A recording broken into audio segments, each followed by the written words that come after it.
All right, finally we're back. Episode 6 of the Jets Group Chat podcast. It's a miracle. It only took 6 episodes to get all 5 of us motherfuckers here together. I knew we wouldn't have it weekly, but I didn't think it would take 6 weeks to get our first time together. So good one to have us all together. Sorry for the delay. We've had a lot of shit going on the last 2 weeks, but draft in the books. What looks like could be a monumental class for Robert Saleh, Joe Douglas and company. A reshaping draft, potentially 4, maybe 5 starters coming the Jets' way. A lot of things fall their way. The picks kind of panned out. Couldn't have panned out more perfect for the Jets for the needs that they had on that roster. They walk away end of night one with 3 first-round picks after trading back into the first round, and then of course taking another pick at high up at the end, at the beginning of the second round. So we're going to go around, just kind of touch base on what we thought with the draft, how the Jets did, and so let's just jump into it. Pick number 4. I mean, we spent the entirety of the podcast so far talking about who we wanted at pick 4, and every week it changed. We wanted Thibodeau, we wanted Sauce, we wanted one of the linemen. It just seemed to change every week. The mocks changed every week. Of course, the Jets walk away with cornerback Sauce Gardner with the 4th pick. I know PJ, that was PJ's pick. So PJ's fucking pick. He was big ups to PJ over there. He had that locked in. He never wavered. I give PJ credit. Like, who do you? So let's say hypothetically. I mean, I think it was always Sauce. It was always Sauce for PJ. It Sauce. never wavered. At first, I think we all at one point were like, after the combine, it's Sauce. And then it just seemed like that dimmed down a little bit after they signed DJ Reed in free agency. It seemed like the cornerback really wasn't on the board. And it kind of looked heavy Thibodeau for a while. And so I kind of hopped off the Sauce train after they signed DJ Reed, but PJ wasn't having that shit, man. PJ stayed heavy Sauce, no pun intended, for almost the entirety of the process. So I guess we'll start with you, PJ. What was your reaction when that pick came in, man? Oh my God, you should have seen my story, bro. I watched, man. I was going nuts. I wanted Thibodeau or Sauce, and when he said he didn't even say Ahmad Gardner, he said Sauce Gardner. Yeah, I went nuts. Were you shocked that they actually did it as bad as you wanted? I was. Were you shocked that they went Sauce? I was, because Joe D and Saleh were talking about. They're talking about the way for the defenses to get to the quarterback, and they wanted pressure on the quarterback, everything like that. And it was like, they signed DJ Reed, they got Whitehead, they get Bryce Hall did well. And it was like, it doesn't look like they're going to go corner, because if the D end is there, they're going to go D end. But they did go corner, and it worked out. It worked out in the end. Not only did they go corner, they went corner with swag, boy. Yeah. Well, I think that's the biggest thing, is like he brings like an element of like swag to this team, like to this locker room. Like straight up with a nickname, getting his number for what, $250,000. He bought it from for DJ Reed. Is that what it was? That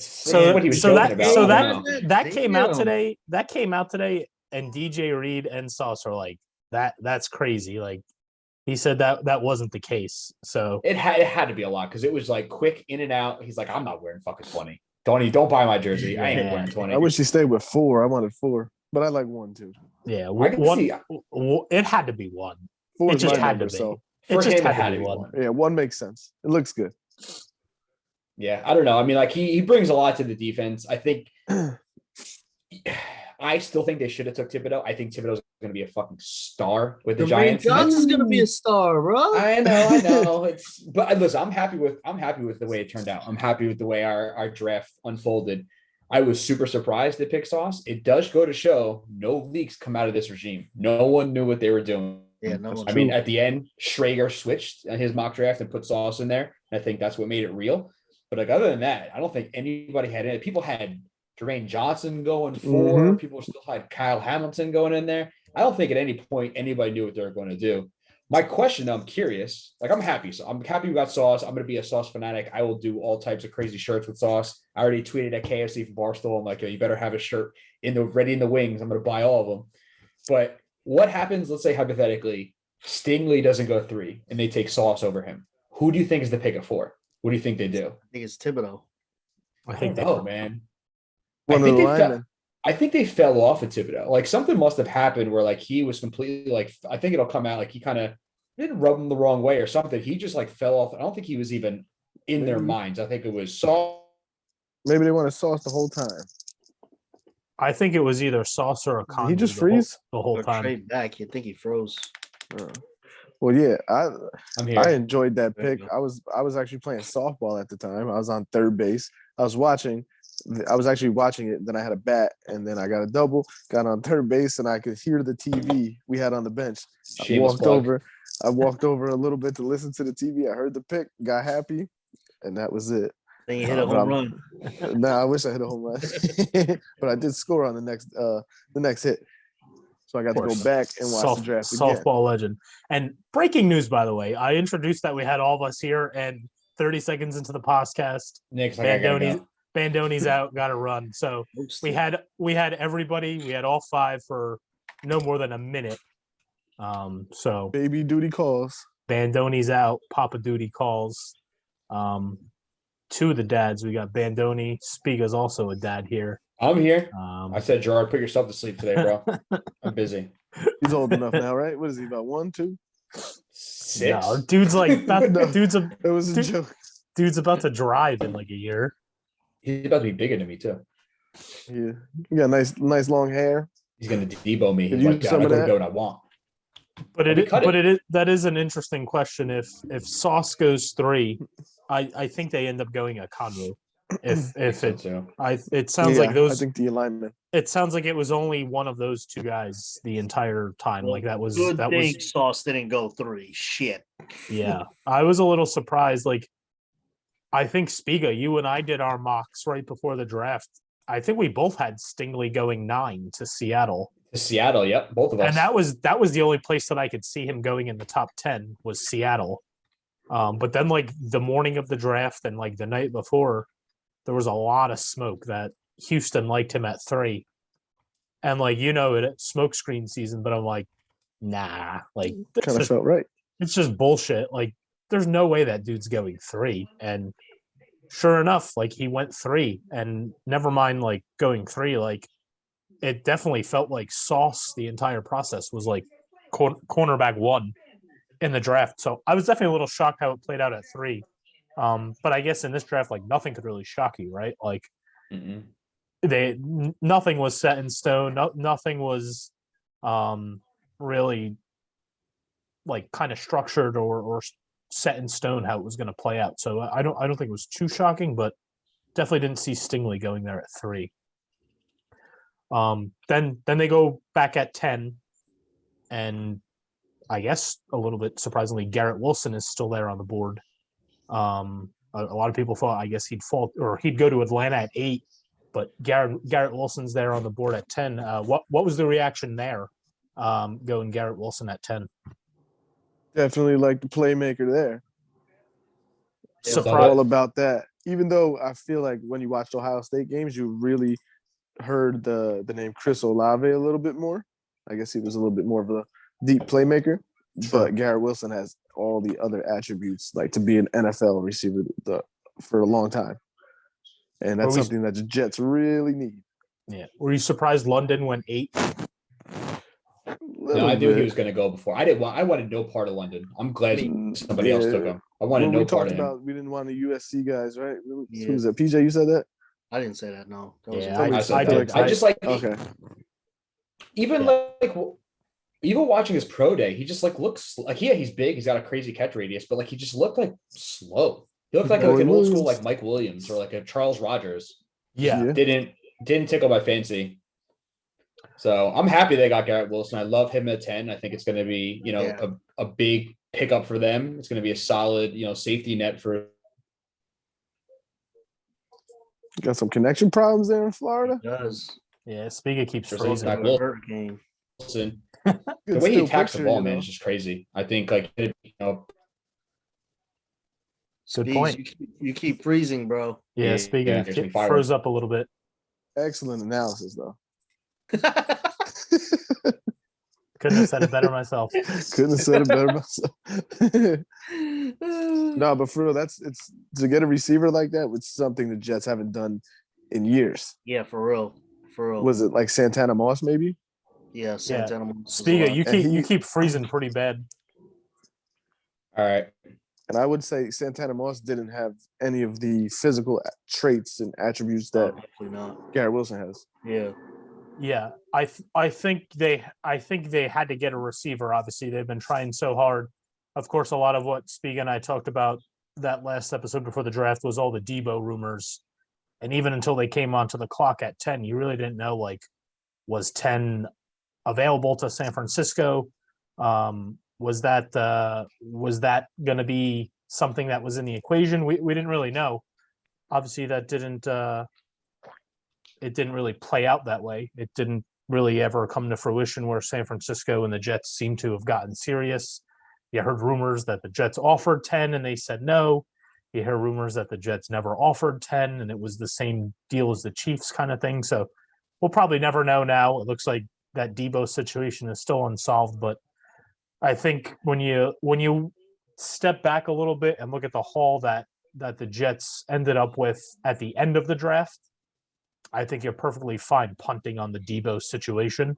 Yeah. But I think, like, in that moment, not knowing what the Jets are going to end up with, you're a little bummed you don't get Debo, like, because I think I was under the mindset of, like, oh, fuck 10, like, Debo's going to be better than anybody we're going to get at 10. But it doesn't seem like it. If we were going to get Debo, it probably was going to be for more than 10. And at that point, you're not ending up with the haul that you're getting, and you're not ending up with all the other guys that you got in the draft. So yep. I think it played out just fine. My whole thing was, like, they picked Garrett Wilson 10, and so you're locked in with Sauce at 4, Wilson at 10, and now I'm like, where the fuck's this pass rusher coming from now? Like, I think we all were in, like, pretty consensus of an agreement that, like, they had to leave this first round with a pass rusher, and they passed on Jermaine Johnson at 10. They passed on Thibodeau at 4, and I'm like, what's going to happen? And obviously, you're not imagining Jermaine Johnson's going to fall out of past that. 20. Yeah, I was surprised he fell past 15, truthfully.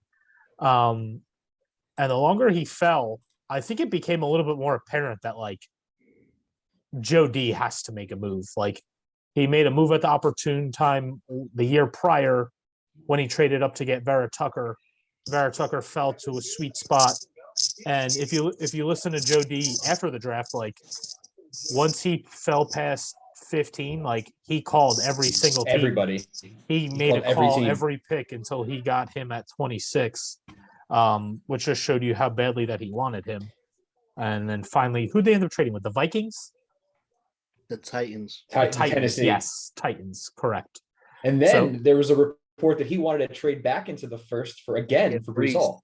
Yeah, he wanted to walk away with 4 that would have been nuts. You walk around night 1 with 4 first-rounders. That's bonkers. But he waited, got him day 2. Yeah. Yeah, so the Jets trade up to 26. They take Jermaine Johnson, and at that point, you can't be more excited as a Jet fan. Like, because Joe Douglas said if Garrett Wilson would have gone 8 to Atlanta, they were taking Johnson at 10. They were not taking London. That's crazy for him to fall that far for us. So that he would have been the pick if Atlanta went Garrett Wilson at 8. They were going to take Jermaine Johnson at 10. And if that happens, we're not even having this conversation right now. Where the Jets probably don't trade back in to round 1. No. They probably stay put and take whatever pass rushers there in the early second round and go from there. But the fact that happened, they moved up.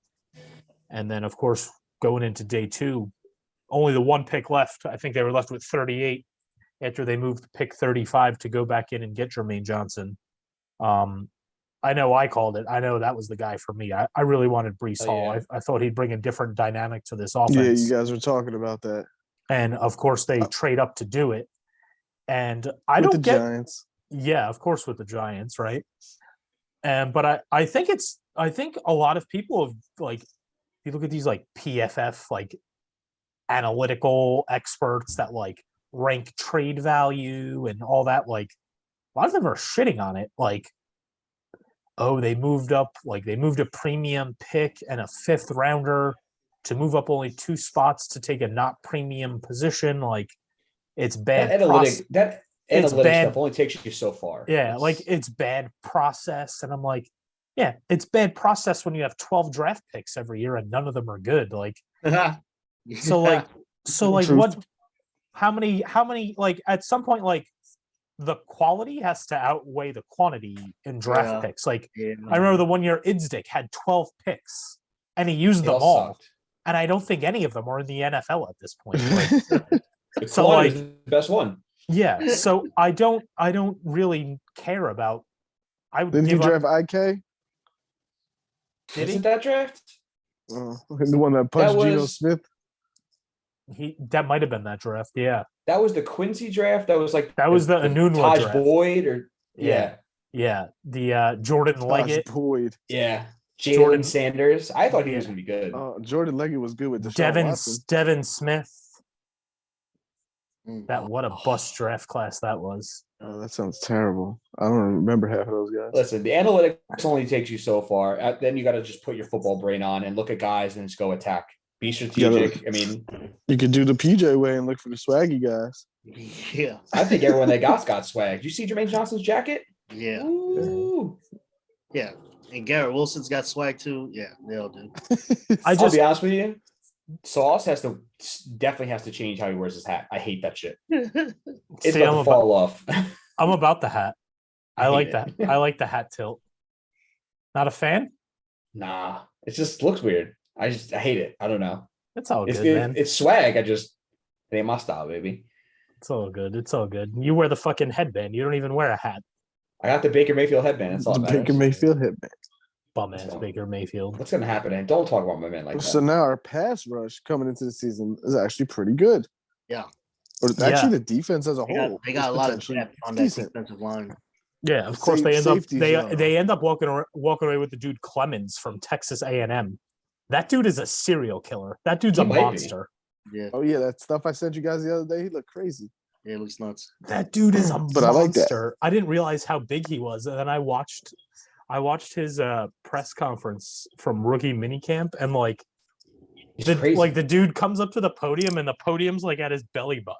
Like he's like 3 feet taller than the podium, and his legs are like as long as I am. Like he just has like that long, lean type, like reminds me of like OC Umenyiora, like that type build, like athletic, long, big dude, like, but he just seems so like locked in on ball. Yeah.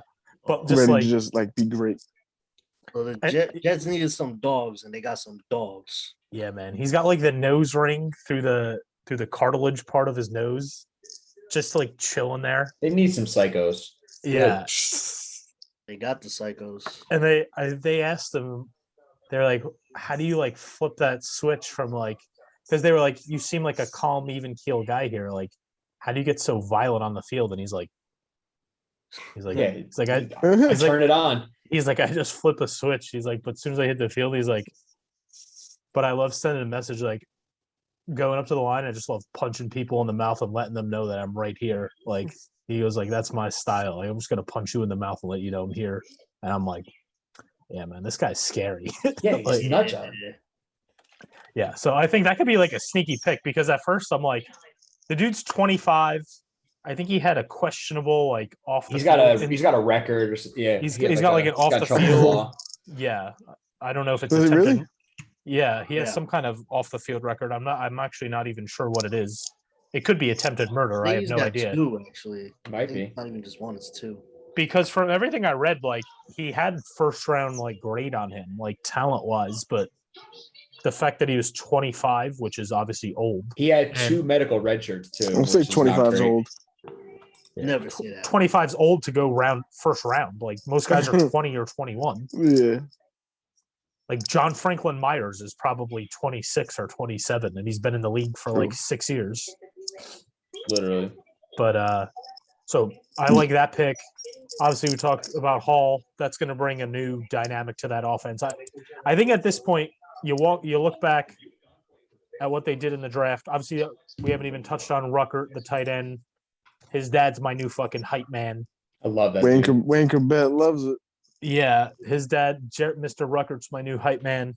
No, I don't even need Fireman Ed to do the JETS chant anymore. Like, we need to get Ruckert's dad down there in the end. I need Ruckert's dad in the end zone, like going nuts. I need him in green. I need him on somebody's shoulders doing the chant. I need it. You put him on? Inject somebody, just like Fireman Ed goes on the shoulders and he does the fucking signals. He can go on my shoulders, bro. Yeah, I'll put him on my shoulders. I'll rock with Mr. Ruckert. Like, we need to get him out there, though. I'll be serious. I think that pick is going to be like the pick of the draft because I don't think people are really. I think they're underestimating how big of a pickup that was. Not only because he's was arguably tight end 1, 2, or 3 in a lot of people's draft boards, but like that opens up so much for them. Like, granted, yeah, they signed Uzma and they signed Conklin, which is great. They can run a lot of those 2 tight end sets. Uzma has injury history. What happens if one goes down? What happens if somebody is out for an extended period of time? Now you got to go back to what you used to do and just having more receivers on the field. Having that as an insurance puts a lot more, it takes a lot of pressure off what they need to do. And he's like a Dalton Schultz. He's the kind of guy that we were looking for. I think in 2-3 years, when he's tight end 1, I think that's going to be the steal of the draft. 100%. We could go back. That's my favorite pick of the night. Austin Safarian Jenkins. We could pick him back up. Nah, he fumbled in the end zone. Fuck him. That wasn't a fumble. I think the thing about the Ruckert pick too is that Uzoma and the Conklin pickups. Those are de facto 1-year deals. I think Uzoma is actually a longer term. 3. Right? 3, yeah, but I they think can get out early. They can get out of it easily without having to pay him much money. Conklin's definitely a de facto 1. So they're both not long term. They're not locked into those solutions. Guys. And so it gives Ruckert the opportunity to develop and still play a little bit and learn from them. Yeah. Right. I think the biggest thing with him though is that a lot of people overlook him because he didn't have any catches. He didn't need to. He wasn't involved in the offense at all, other than as a blocker. But that's why I like him, because he's a willing blocker. He's a willing blocker. But the scouting report on him is he's a stud receiving tight end. He just wasn't. He wasn't in the system that needed him to do that. And I listened to his mini camp press conference too, and they asked him "Oh, well, you were in an offense that didn't really utilize you as a receiver. Did you ever have any thoughts of transferring out to go to another program where you'd be showcased more?" And he's like, "No, man, because Ohio State's the best program in the country, and they developed me to be a tight end." He's like, "Blocking is the most important part of being a tight end." He's like, "I know I could catch the ball. I could learn how to catch the ball, or I could improve catching at any time. But they developed me as a blocker, and now he feels like he's ready to go to the NFL because of his blocking ability. But he still has the ability to play to receive in his back pocket. That's the kind of player you want." So he doesn't have to come in and be the guy now. He could come in packages, or they could run heavy sets where they run 2 tight end and he comes in the backfield and still catch the ball if you need him to. Yeah, he could kind of do a bunch of different shit and when he's learn the offense. He's in the game, you're not gonna tee on him, so he can sneakily yeah. But that's what this does for this offense, and adding Hall and adding Ruckert, more so Hall, because there's so many options. What a world that we're in now, where you look back 2 years ago where we were when Sam Darnold walked off the field for the last time, and I remember the first thing was they're probably going to move on from Sam, but do we know if Sam is good or not? And obviously we've come to find out he's not good, but we didn't know that at the time because the Jets never gave him the opportunity to really be successful.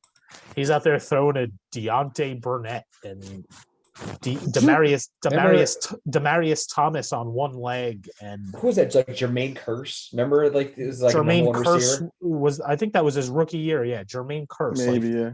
They never Quincy Enunwa. Robbie Anderson's the most talented guy that he ever had there, which is saying something. So Frank Gore.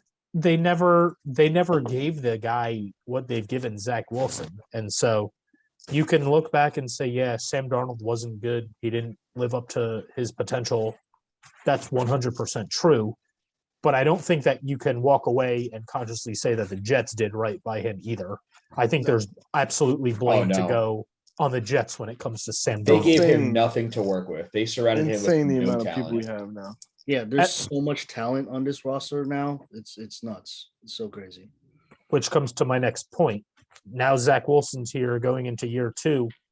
Put up or shut up. That's it. Joe Douglas unquestionably is attached to Zach Wilson, and Wilson's success is, or Joe Douglas's job security is 100% pitched to Zach Wilson. But I will say, if Zach Wilson doesn't play this year, it's on Zach Wilson. He's gonna do good. So I 100% agree with you. I think yes, they're tied to Zach Wilson. I still think what Joe Douglas has done the last 2 years, he's earned the right to pick another quarterback if Zach Wilson doesn't work out. I mean, right now he's surrounded with all the talent in the world. I think with everything he's done, from having most dead cap in the league to having the least, literally under the $2 million, to the draft picks he's picked, the draft capital he's consumed because of all the trades he's made, to me, he's earned the right. If Zach Wilson doesn't work out, which we hope he does, let's say in 2 years or a year down the road, he falls in his ass, he sucks. I think he still earned the right to keep going and pick another. Look what he's done with the entire roster, because that's one guy. And look at everybody else on this team. Look at everything that he's done here. I think he's earned the right to keep going if Zach Wilson, they're tied, but they're not. You know what I mean? If I could make a bet that Zach Wilson would be good or bad, he's going to be good. He's going to be good. I don't think he's going to be great. I think he's going to be good. Yeah, I think he's going to have a good season. That could bring us into the over-under on the wins, though. Yeah. We were just talking about.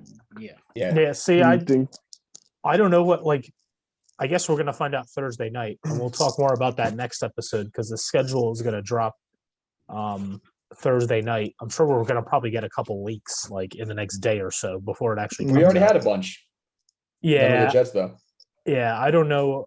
I saw a couple really questionable, not reputable Twitter pages tweeting out that I kept sending it to the group chat. I'm like, oh look, Patriots Jets week 1. You're like, yeah, he has 40 followers. Yeah, Spiga, I could make a fucking account for my cat and he'd have more followers than that account. I would 100% follow that account in the first day. So, but that, I mean, it makes sense. If you were going to make up a rumor Jets Pats week 1 on 9/11 on Sunday Night Football, pretty dope.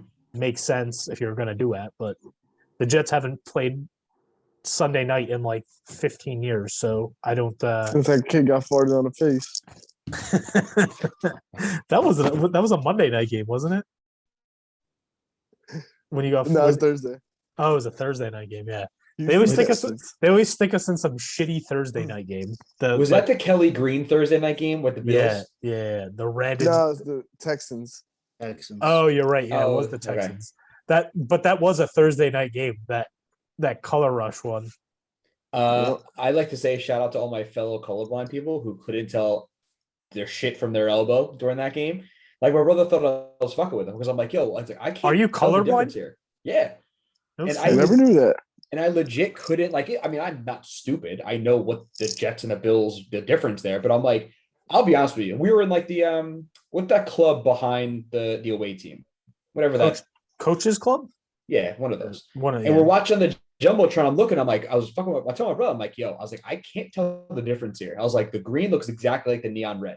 And he's like, fucking, he's like, oh, you're an idiot, you're drunk. Then the next day out there, you see the article, it was colorblind people across the world. Yeah, I remember that Thursday football game. I remember that. There was a big controversy. Yeah, I do remember that. The Kelly green with the neon red, it was I was looking, I kept looking. I was like, that's crazy. That seems. Those jerseys were tough though. Wow. That neon green, those are tough. They were. I see. I like also when they did the white face masks. Yeah. When they did the opening day for Darnold, those were hot too. Yeah, the one in Detroit, the white face mask on the white. It would have been a lot better if we were a winning team. I know. I remember that opener too. I was hyped that Detroit game.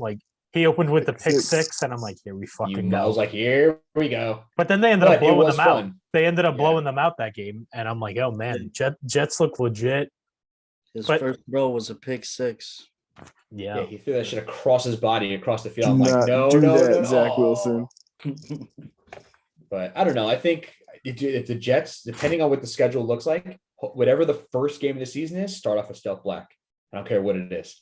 Start the season with a statement. Stealth Black across the board, sauce, rocking one with a black visor.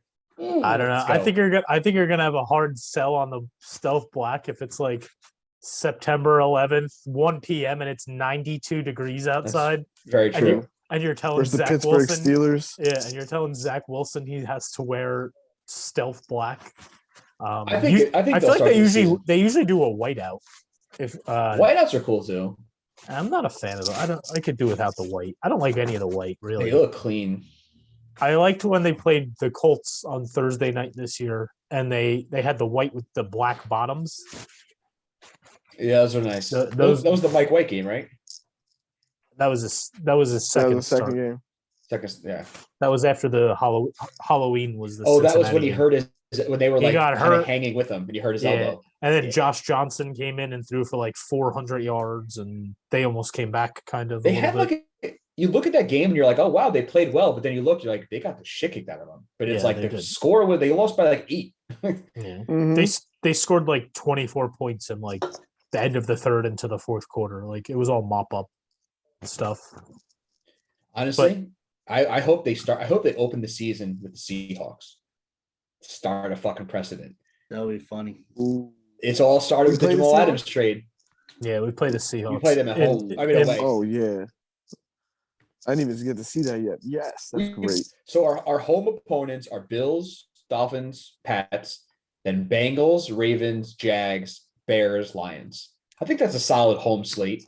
But the You away get 4 is, wins, maybe 5 out of that. away is like murderer's row, though. I mean, again, Bills, Dolphins, Pats, Browns. Who knows if Watson's going to play? Steelers are always tough. Broncos, Yeah, it's- Packers, I guess Vikings. the Steelers is tough Yeah. this year. They're gonna be good, but not as AFC, good the as whole usual. AFC is tough. That's what's crazy. Is the AFC is fucking stacked. It's quarterback fucking university over here. Yeah. AFC West is tough.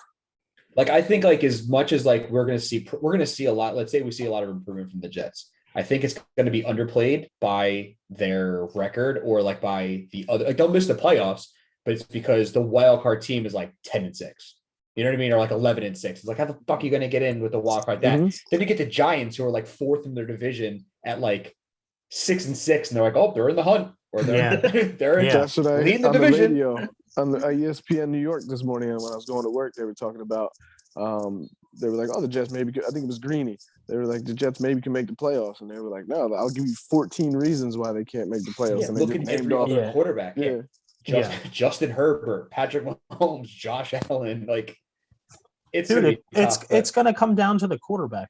The predictions that everybody's making right now are predicated on Zach Wilson being the up and down guy that he was last year. But like, if Zach Wilson is who we think he is, and he takes a step forward, and he's really involved in this offense and really married to it and knows that playbook now, and he's got these pieces here that like we've never seen a Jets offense have so Look many like this. dynamic pieces like this at least since those years where we were committed to the ground and pound with LT and Sean Green, and then you had Holmes and Edwards and Cotry, 3 really good Justin Keller. receivers, and you had Keller at tight end. I mean, I honestly would take this offense over that. Like if I could put these pieces in that offense to go with that defense, like I think this is better than that offense. I think the underrated part of it is this remake offensive line, and it's got depth to it as well. yeah. You know, usually we're sitting here, we're like, oh, the weakest link, the offensive line, the line. I mean, again, and I know it lives and dies with Becton, I think, and you know whether he's on the left or the right, Mm. but I think just in general, Joe Douglas really overhauled this offensive line. I think their interior line depth is crazy. I think it just if Becton comes back, shows out like he should, I think this line is going to could be a top 15, top 10 line. To be honest with you, I think the Right, biggest right. thing though with offensive lines in the NFL, every situation you look has like what you would regard as one of the upper echelon lines. Like biggest thing is like continuity. Like Yeah. you become good by playing together. Like you don't know if you have a good guard or a tackle. You find out by like, oh, they've been good because they've had the same group of guys around them for 2 or 3 years. Like Dallas had that line. Like granted, there were first and second rounders all over that line, but like they played together for 5 or 6 years. Half of them are still there. Like that's how you build the line is like continuity. When you know all the blocking schemes, as soon as the ball's snapped, you know where your guy next to you is going to be. Like you have that continuity. And I think they're building that. Like you have aside from Becton, who missed a lot of time last year, a lot of this is you're adding Tomlinson to the thing, but like he already knows this scheme. It's the same scheme he ran in San Francisco, so the transition should be pretty seamless for years. Yeah, so the scheme's no different. Vera Tucker's a year into it now. Fant's been there Fant's been in it, and Fant's been in it for 2 years now, right? This is Fant's third year with the team, so he's been with the team. He knows a lot of these guys. He knows what's expected of him at this point. And I think the key to the whole thing is Becton. And I think honestly, if you're moving him to the right side, like that's less pressure on him. Like it's easier to play right guard than left guard, and have to be relied on to protect the guy's blind side. So if you're telling me that monster is going to have less pressure on him going onto the right side, and I'm still going to have the left secured with Tomlinson and Fant, like let's do it. Like I'm cool with Becton going to the other side. Now that I'm thinking about it, it's not even that's not the worst idea putting him Becton on the right, because he had continuity with AVT on the left side. Now you put them both on the right side. Right. Essentially, it's just, again, everything's reverse flip-flopped. I know it's tough to play a different side of the line, but again, it's the continuity is the guy to your left, guy to your right. And if they have some familiarity with each other, know where somebody is when you're moving. I think that'll help if he moves to the right. Right. So it just feels like all the pieces are there. Like it feels like it's only year 2, but like that's like the speed that this has to come at now. Like I feel like when we were younger, like you drafted a quarterback, maybe he sat for a year or 2, or you kind of eased him in slowly, but like you have to win on the rookie deal. Like year 2 is only year 2, but like if he doesn't have it figured out by year 3, you're moving on already. Like not the fucking way they're paying wide receivers now and top of quarterbacks. That's potentially because you could say Christian Kirk fucked that up. But if you think about it, in 4 years, 5 years, you'll have to pay, if they're all good, Garrett Wilson and Zach Wilson and Elijah Moore. It's like, dude, what are we doing here? But who knows? And AVT. Maybe Zach Wilson can take and Michael Carter. Take a little bit less money like Tom Brady does. Right. Speaking of Tom Brady, nice guy. Do you see his fucking 10-year, $375 million year for Fox Sports? Yeah, I'm gonna stop writing and practicing on announcing, because literally speaking. That's where all the money's at. Be pretty, and you're good. I think I saw some shit today. His entire career, what is that? Year 20 now, or year 22 that he's in? 21, 22, he came in 2001, like 21, 22. He came in 2000. 2001 was his first year. Year. So this is year like 21 or 22. I think his career earnings in the NFL are 298 million, and this deal is going to pay him 375 in half the years. So you got to wonder how long this was on the table for. This had to be in the works for the past year. You know what I mean? They don't like. We thought the dude was done for a couple months until recently. So he might have had that hammered out when he thought he was originally retiring. Imagine being like, "Hey, Giselle, I'm going to go back to playing football." I think's wild though. Then you go back and do this shit. Why announce it now though? Like he's still playing. Weird. Like, why announce it now? Yeah. I'll be honest with you.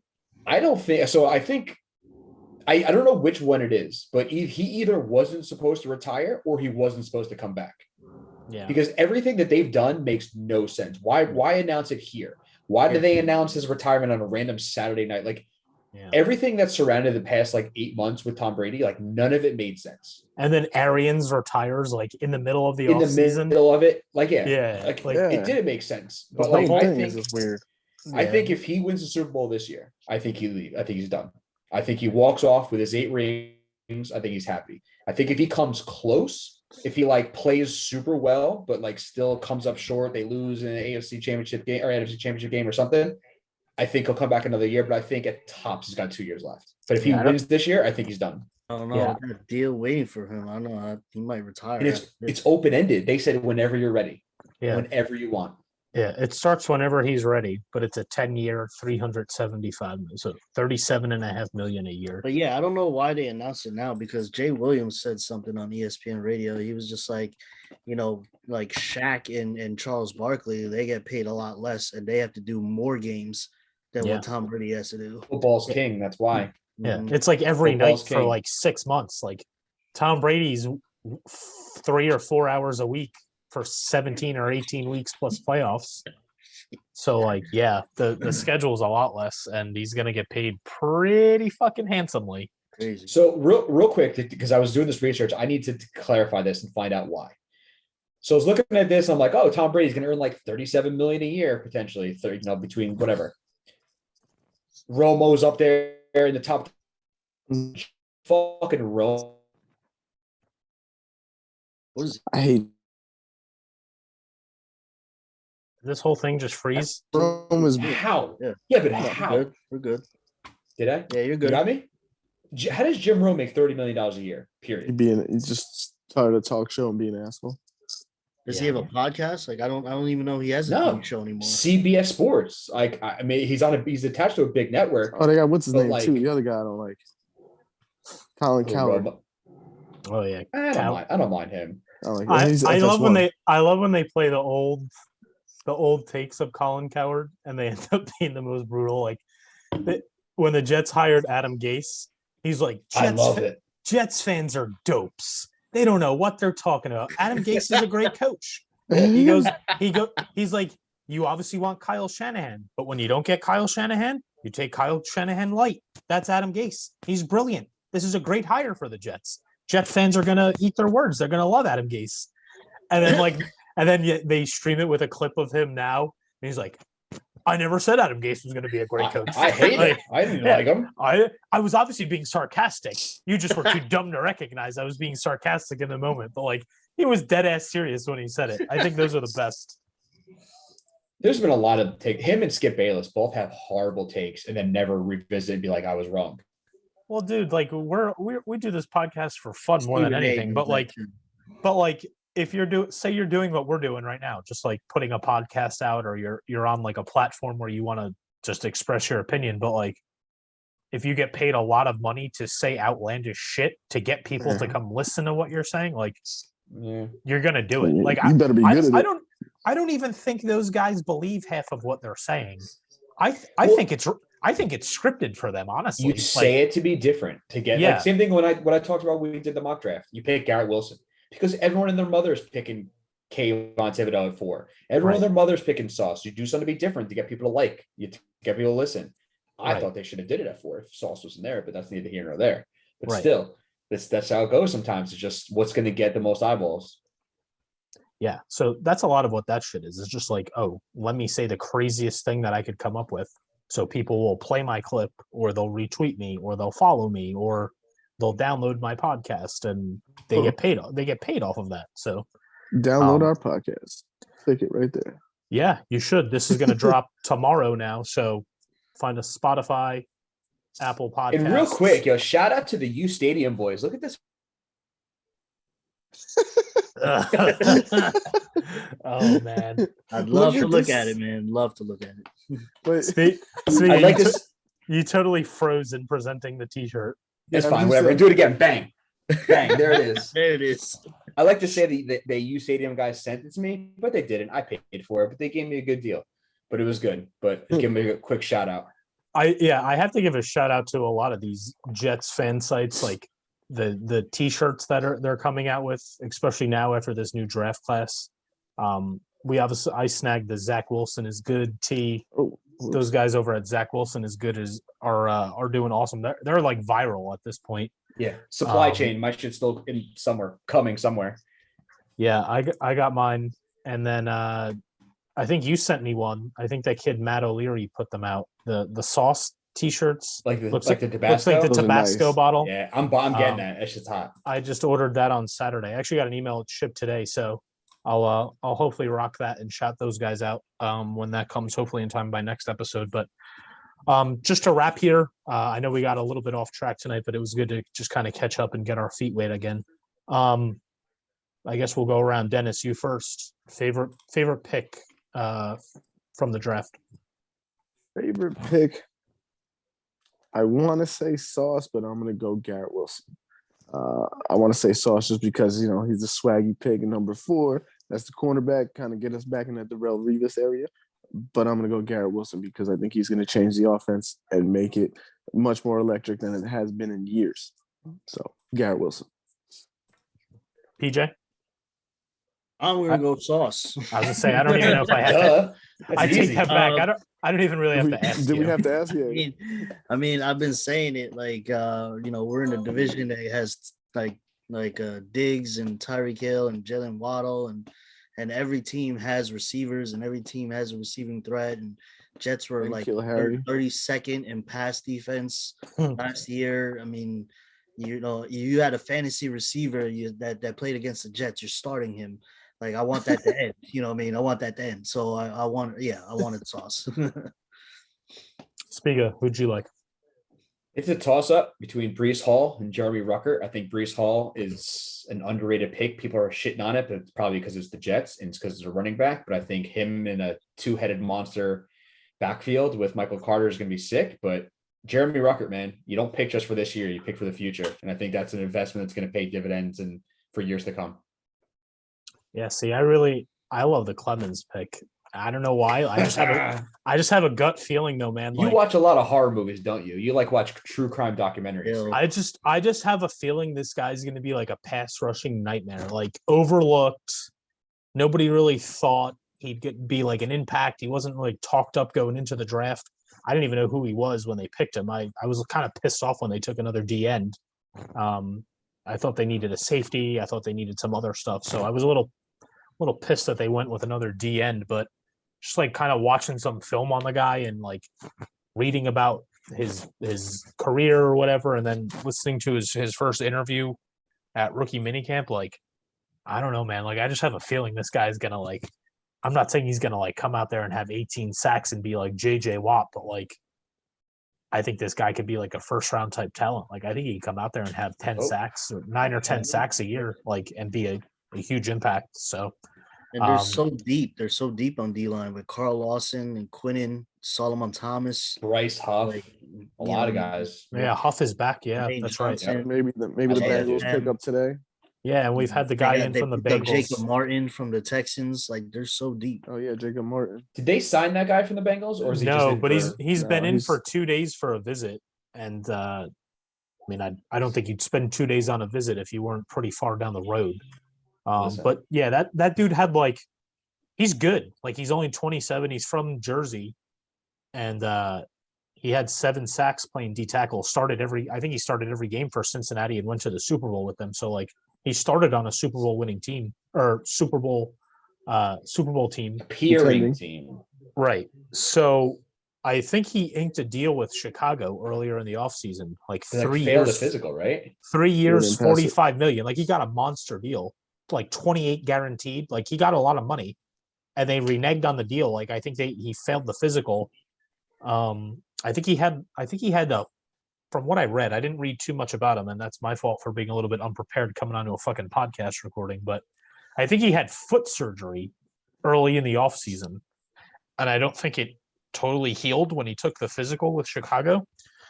So that might have been their deal for reneging. So, he's obviously been here for a visit for 2 days. There's obviously interest mutually. I don't know what the numbers look like. Like, is he looking for like, oh shit, I have to take another 1 year, $8 or $9 million deal, to get back on the market, or is like this dude looking for like starter money? Like, I want 3 years 35 or 3 years 30. Like, if he's looking for that, I don't know if the Jets are in on that, but I imagine he's not looking for that. Otherwise, I don't think he would have spent the last 2 days here. But they had that guy. That's another guy. That's another 7 or 8 a year sack guy that you put into D tackle. They obviously have a They need there still at D need another tackle. linebacker.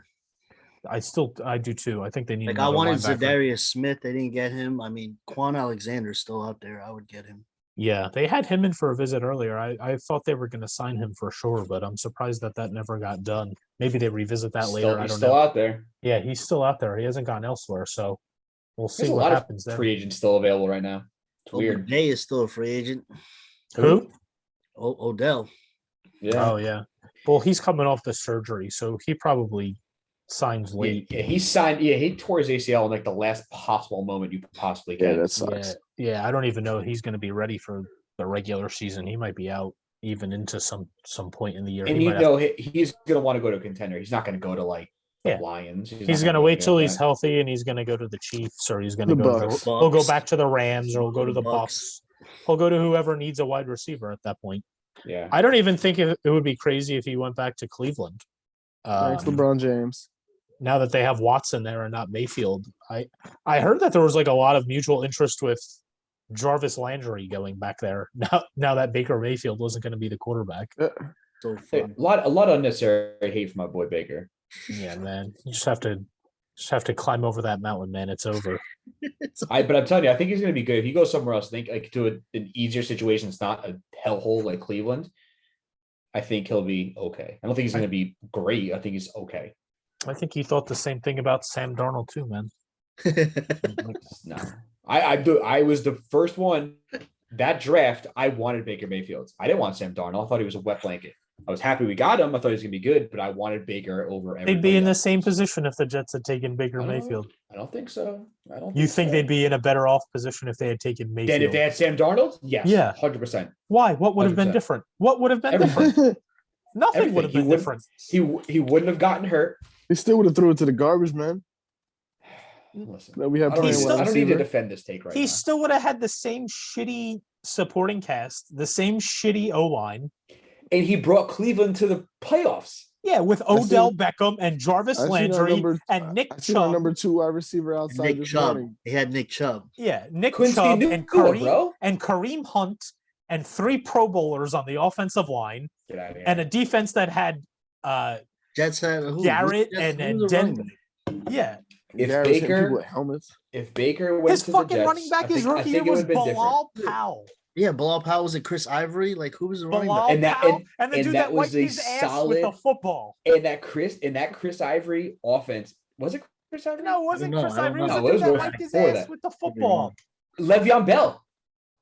That was year 2. It doesn't matter. I think it would have been a drastically different situation if Baker came to the Jets and Darnold went 1, because it would have been another year of shitty quarterback play in Cleveland. I think Baker would have done better, not much, not by landmine, not by leaps and bounds. It would have been better than if Sam Darnold came to the Jets. And I'll live and die with that. Landmine. I don't Darnold played well his rookie year. They went 7-9 his rookie year. He won 7 games his rookie year. And what Baker Mayfield did his rookie year before he got hurt. I don't remember.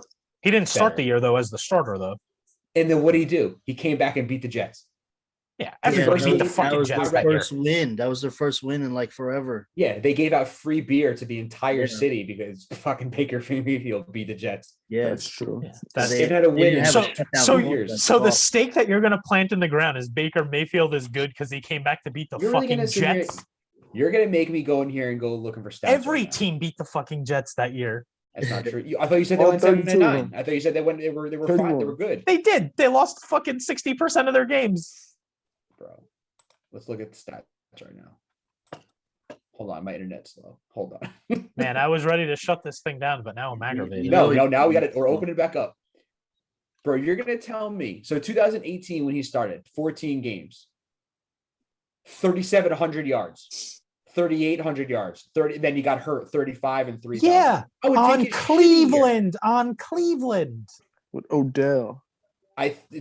I still think it would have been a different situation if we got Mayfield in here. That I don't think anybody liked Darnold when he You got. think Mayfield was thrown for 3,700 yards with Robbie Anderson and Quincy Enunwa and I like Quincy Enunwa. Maybe those two right there. Maybe. come It's not on? Odell. He hated Odell Beckham. He hated the Jarvis Landry. They hated each other. Deontay Burnett. Yeah, Deontay Burnett. Actually, we probably don't even get him if Sam. He was not throwing here, right? to Isn't that his guy? Donovan Peoples-Jones after a while. I don't know. I just think I'm not going to say by leaps and bounds. Not I think you just need to admit he's not a good quarterback. I'll never. No, I can't do it. He's going to be a career backup. He's not a starting. He's going to be like a guy that floats around the league for 5 or 6 years. Is he top 15? Is he top 15 for you, Spiga? No. All time? No, top 15. No. He's not top 15. Is he?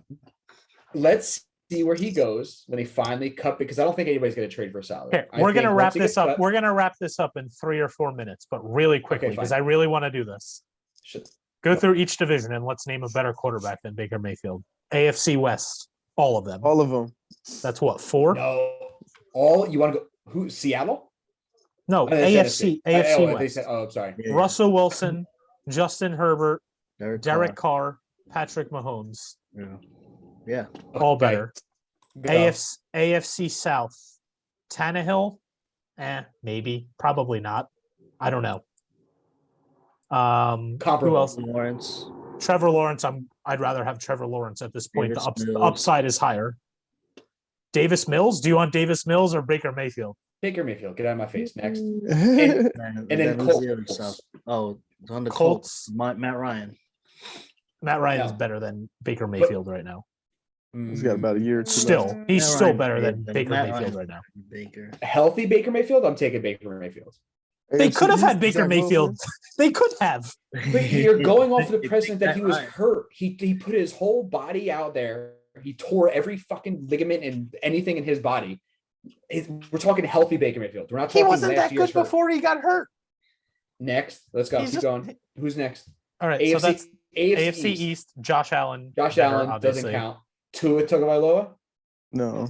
I'd probably take Baker Mayfield over Tua. I'd take Mac Jones. Baker Mayfield. No, I think I would take Baker over Mac Jones. I would take Baker. I'm gonna go Mac Jones right now. Zach Wilson, we're not going to do that to him, but let's go back and do Sam Darnold. I'll take Zach Wilson over Baker. Hell yeah. That's what I'm saying. We're not doing Zach Wilson. Sam Darnold. All right, and then the other Pittsburgh. Lamar Jackson. He's a running back. No, you got to take. He might even be the quarterback in Pittsburgh at some point. Yeah, Lamar Jackson is obviously better. Joe Burrow. No, we're taking Joe Burrow. Deshaun Watson. Was that 9? Play this year? Yeah. 10? Who might be the quarterback this year? He's still better though. Mitch Trubisky? No. Baker Mayfield. I'll take Baker over Justin Fields? Baker Mayfield. Yeah. Okay. Jared Goff? Baker Mayfield. I don't know. I think they're equal. Okay, we'll do a comparable. Yeah, I think they're comparable. Good word. What's his face? Aaron Rodgers. Obviously, Rodgers. When he cuts his hair, Aaron Kirk Cousins. Kirk Cousins. I'll take Baker Mayfield. I'd take Cousins. Kirk Cousins can't win prime time. And all right, Baker win prime time. We're talking about Baker Mayfield. All right, Dak Prescott. Obviously. I'd take him over Daniel Jones. Spiga freeze. Yeah, he froze again. I froze or I'm here. I would take you're good over Baker. Daniel Jones, Baker Mayfield. I would take Baker Mayfield. I would take Hurts. Yep. Don't know. And who is the fucking Carson Wentz? Yeah, I'm taking Baker over Carson. I would take Baker over Carson. Tyler Heineke. Yeah, neither. And then Sam Darnold. You take Baker. Sam Darnold, or even washed up Cam Newton, Baker Mayfield. Yeah. Tom Brady, obviously. Tom Brady's not Brady. Mariota. Baker Mayfield over Mariota. And who? Jameis Winston. Yeah. They're probably comparable. I mean, comparable. I think Jameis over. I don't know. Yeah, I probably he's got swag. I lean Winston, but they're probably comparable. Is that okay? Oh no, and then the NFC West. NFC West. So Kyler Murray, no. Matt Stafford, no. Jimmy Garoppolo, comparable. Mm-hmm. And then Drew Lock, Baker Mayfield. Yeah. So I think it's split down the middle. We named that. We named more than 15. So he's not top 15, but he's number 16. Yeah. I'll take that. What was Sam Darnold? 33 out of 32 teams. Solid. But you have to understand that Mayfield comes with a 20-something million cap hit this year. Oh, that's now. I'm not going to trade for him right now. Well, but I'm saying if the 2018 draft, if it went the way we all thought it was going to be, was Sam Darnold 1, Barkley 2, and then it'd be up for grabs Actually, to be honest with you, we probably would have took fucking Josh Rosen. We would have fucked that up even worse. Yeah, that would have Yeah. been worse. But I would have go the clock back. I wanted Baker Mayfield over Sam Darnold in that draft. I think it would have been a drastic. We wouldn't be like light years ahead. We wouldn't be in the Super Bowl. I think we'd been in a better place than we were Sam Darnold. See, I just don't see it that way. I don't because like we just talked about it. The quarterback wasn't set up to be successful here at that point in time. Like Douglas wasn't running the show. Douglas came in Darnold's second year after the draft was already done. So like, all right. So on this team today, right now, would you on this team that we have set up right now, would you have fifth-year option Sam Darnold or fifth-year option healthy Baker Mayfield today with this team? Yeah, obviously Baker. fifth-year option Baker. Conversation over. How? Boom. Conversation over. How? You Because I just said so. because he's better than Sam Darnold. All that proves is he's better than Sam Darnold. That's all that matter. And then that's one, by the way, 4-2. I just saw it. Yeah. All that proves is he's better than fucking Sam Darnold. That's my argument. It doesn't mean that the Jets would be in the position that they are now. Who knows if Joe Douglas takes the job if Baker Mayfield's the quarterback? Like he took the job mostly because he loved fucking Sam Darnold. That was the most attractive part of the job. Why?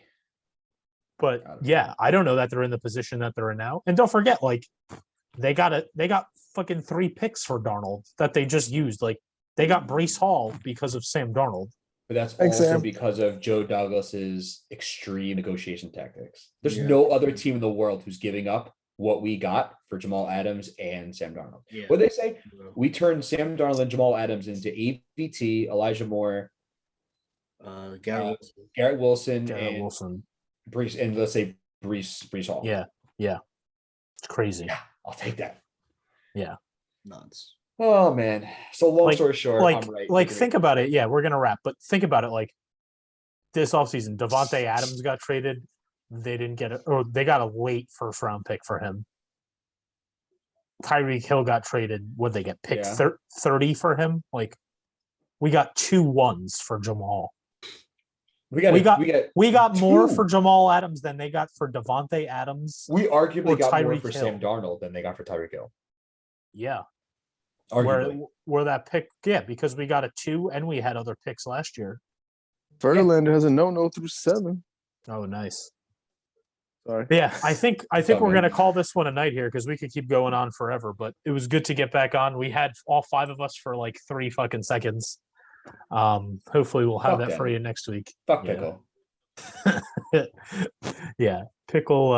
The bat light or the dad light shined, and he had to go do daddy duty. So all is forgiven when it comes to daddy duty, I guess. I can't wait. Next time we got it all. Yo, real quick, just when the schedule's going to come out, I know we're going to talk about it. Doesn't the Jaguars-Jets game just scream Thursday Night Football? like I feel like that game happens every year now, though. I feel like we play the Jaguars every year. Well, it's the 1-2 quarterback thing. It's like the same thing they did with Andrew Luck and RG3. Yeah, they always pit them against each other. It's so annoying. Of course, it's a home game. Like it's such an attractive game for me to go to. They'll make it the day after Christmas or some shit again, so I don't want to have anything to do with it. And then you won't even be able to leave. You won't even be able to sell the tickets. What's that? No, I was gonna say Christmas Day football. I'm all about lately. Yeah, I think there's a couple games this year on Christmas Day. 3. Yeah.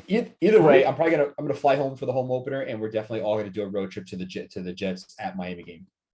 Okay, I'm in for that. I'm going to Lambeau too, so I'll do that. Like that. I mean, it's an hour away. I'm in there. All right, yeah, let's fucking do it. There you heard it first. Jets Group Chat podcast. We're out there in Miami. Yeah. On that note, don't forget, subscribe, leave us a 5-star rating, Spotify, Apple Pods, and comment and let us all know who's right, me or Cardos with the Baker Mayfield comment. Send an emoji. And in case you need to know, my last name is spelled Spiga.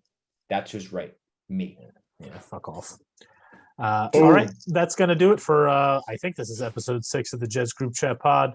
We'll be back a lot sooner than we were this past time. So look out for probably sometime next week, Schedule is going to drop this Thursday, so look for us sometime early next week, and we'll be back at you. So thank you for listening, and we'll talk to you guys soon. Take flight. Later, boys. Later.